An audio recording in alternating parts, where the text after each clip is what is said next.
In this episode of Ricky Remembers Funny Comics. Ricky Remembers Funny Comics. We're back to regular programming. I just wrapped up the Ateneo grade school or Atenista series for Ricky Remembers. I'm gonna put all of those videos, all 8 videos, in a separate playlist. But now we're back to regular programming where Ricky remembers anything and everything from his childhood, from his teenage years, and also from his recent adulthood. It could be everything. It could be anything. But it could be toys, comics, like right now, clothes, food, places, entertainment. So, in today's episode, Ricky remembers funny comics.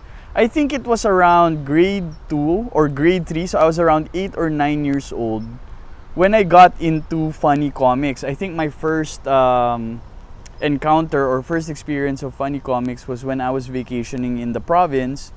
My mom is from San Juan, La Union, which is now the surfing capital of the northern Philippines. We would spend summers there, and my older cousins would have these funny comics. And then when I went back to Manila, I started buying and collecting them on my own. So funny comics, I think, started maybe in the late 70s. I don't know if they're still around though. If any one of you guys watching or viewing this, if you can tell me if funny comics is still around, I'd really appreciate that. I hope they're still around because it's really good. I think every childhood or every Filipino kid has to go through funny comics. Otherwise, your childhood is not awesome. You know, that internet meme where, if you didn't do this or if you didn't do that or if you didn't have this or you didn't have that, your childhood wasn't awesome. So for every Filipino kid, I think kailangan dumaan sa funny comics or madaanan, ma-experience yung funny comics. It's a rite of passage. And I think your childhood is better if you are exposed to Filipino funny comics. I know there's Archie Comics, there's Choose Your Own Adventure, and then there is Marvel Comics and DC Comics and those Richie Rich and those Casper Comics. But I think you should also experience funny comics or Filipino comics, no? So I remember funny comics when I was a kid was around 2 pesos and 50 cents, and I would buy it at the nearby talipapa. Iba pa yung talipapa sa palengke. Ano ba yung difference ng talipapa tsaka ng palengke? Again, if any of you viewers or any one of you who are watching this, if you can tell me what's the difference between a talipapa and a palengke, I'd really appreciate it. But I would get my funny comics from the neighborhood talipapa. We used to live in Pasig, there in E. Amang Rodriguez Avenue. And a few meters down the road or the street was a neighborhood talipapa. Sa kabila was if ever meron man nanunood nito na taga E. Amang Rodriguez, alam nyo na yung street na yon. Merong South Supermarket sa bukana nung Marcos Highway. And then sa kabilang dulo nun would be talipapa. So meron talipapa doon. Kung saan binibili ko yung funny comics, no? Meron ding stall din doon noon saan ko binibili yung figurine panini stickers. May stall doon nagbebenta sila noon, World of Animals tsaka yung Age of Dinosaurs na figurine panini. So anyway, merong stall doon sa talipapa na yon kung saan binibili ko ang aking funny comics for 2 pesos and 50 centavos nung panahon na yon. Hindi ko alam kung mataas na halaga yun noon or that was pretty high. Pero I think nung mga panahon na yon, 5 piso lang yata yung baon ko eh.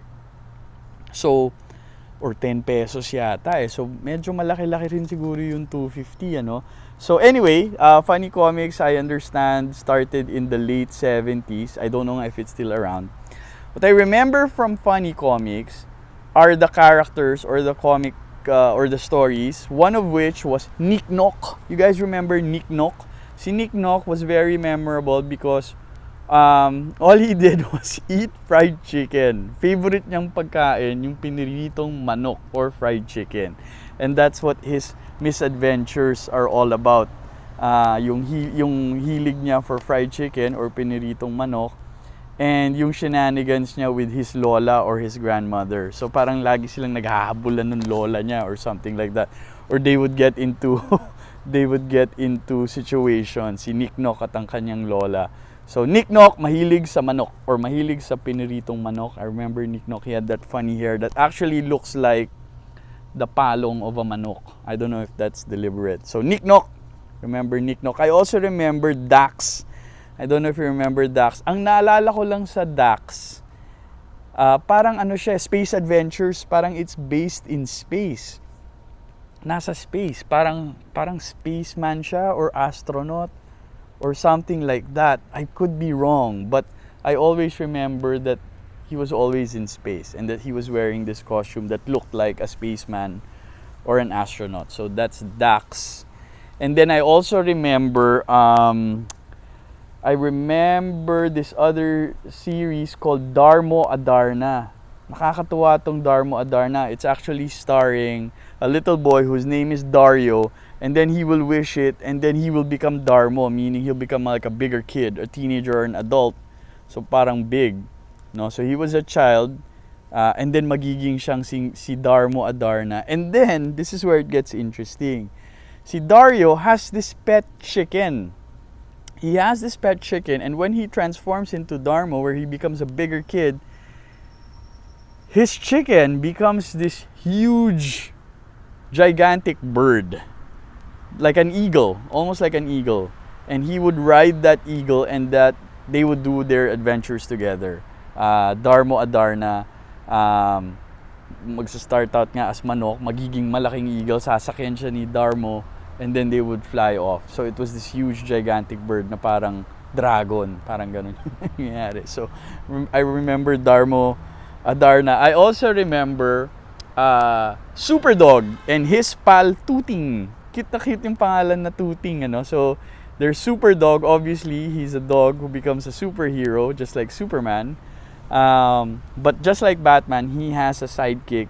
Yun nga, si Tuting. Superdog and his pal Tuting. I remember Superdog. So, Tuting, very cute. And then, of course, who can forget?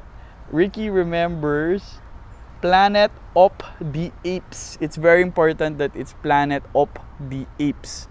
I guess for copyright purposes, they spelled it like that. But Planet of the Apes is this comic strip where there is a kingdom in a different planet altogether, which is weird. They look medieval, they're wearing a crown, they're wearing robes, pero supposed to be in a futuristic planet.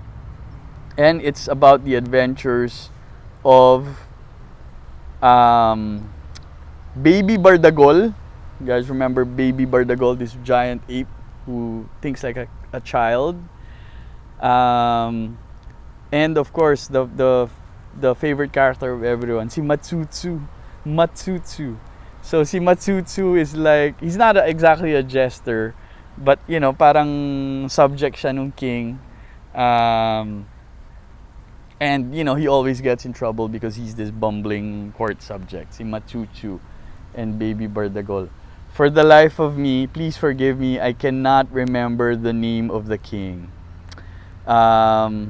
But yeah, there is a king, anak niya si Baby Bardagol, and one of the court subjects is Matsutsu. So those are the main characters of Planet of the Apes. Planet of the Apes, of course, is created or was created by Ronnie Santiago. And Ronnie Santiago, if I'm not mistaken, is the same guy who made Baltic and Company. You remember Baltic and Company, that comic strip in Manila Bulletin?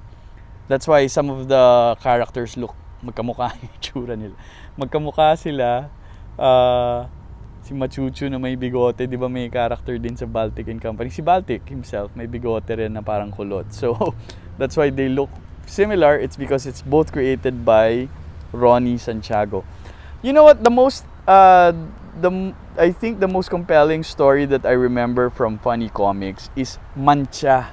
I don't know if I'm the only one who remembers this, but there is a comic strip there named Mancha, and it's about this little girl who lives in a seaside town or an oceanside town, and they're fishermen, no, in this town. And one time, parang may drought or hirap yung mga mangingisda na mag-fish, magkumuha ng fish, kumbaga wala ng fish.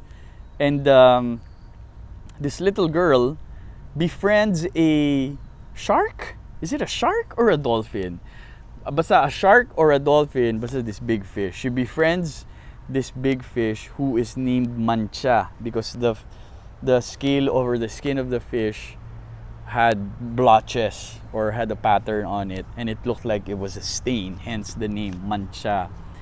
And this fish promptly helps the little girl to get more fish. Kumbaga tinulungan niya yung town to harvest a lot of fish from the ocean, which is weird. Why would you let your common fish or your kapwa isda be caught by human beings to be eaten? So I guess that's how deep their friendship was. So that's Mancha. I remember that, this fish who helps this little girl catch more fish because the fishermen in their village were experiencing a drought in fishing. So that's Mancha. I also remember Tsuperman. Tsuperman was later on in the mid-80s, bago siyang character when I got into it. He's essentially a jeepney driver, a tsuper, you know. He's a jeepney driver who becomes a superhero, and he wears this costume. May mask pa nga yun, naalala ko. Tapos suot pa rin niya yung sombrero niya o yung cap niya na backwards when he's already Tsuperman, or his superhero identity. I also remember while merong Superdog, of course merong Superkat. Si Superkat was, nauna siya bago ni Superdog, Superkat muna. So I guess naubusan na sila ng idea, they had to create a Superdog as well. So there's Superkat. And lastly, of course, I think this was one of my favorites, aside from Mancha and Superdog and his pal Tooting. I remember Lilit, Bulilit. I'm sure you remember Lilit, Bulilit. Lilit Bulilit was also created by Tonton Yang, who is more famously known for My Little Pupung. My Little Pupung. So before My Little Pupung in the comic strip, or I don't know if they were sabay, there was Lilit Bulilit in Funny Comics. So I also remember with Funny Comics, there is a section there in the back, or at the back, where readers can submit their drawings. So usually they'll submit drawings of Superdog or of Tsuperman. They'll submit drawings and they will be featured there in the section in the back. Parang drawings of readers. And also what I remember from Funny Comics is people or readers or parents will be asked to submit photos of their babies or of their children, and those pictures would be superimposed on the cover.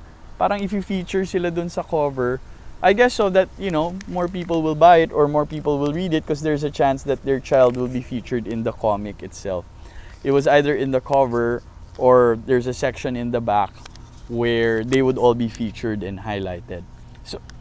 So that's our episode for today. Ricky remembers Funny Comics, Ricky remembers NikNok, Dax, Darmo, Adarna, Superkat, Superdog and his pal Tuting, Mancha, Lilit, Bulilit, and Planet of the Apes. And that's your episode. That's our episode of Ricky Remembers today. This is Ricky Baizas. Please don't forget to like the video. Please also comment. Malaking bagay yung pagko-comment kasi yung algorithm ni Google shows more videos if you see people are engaged. So that's why all those questions I had about kung hanggang kailan yung Funny Comics, kung meron pa, magkano na siya ngayon, kung ano yung difference ng talipapa at palengke, please answer them in the comments below because that helps Ricky Remembers to get more views and hence get more subscribers.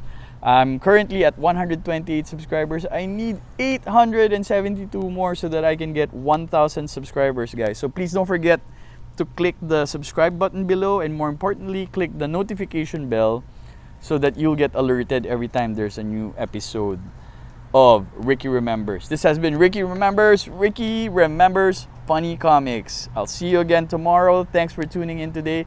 I'll see you for tomorrow's episode. Peace, love, courage.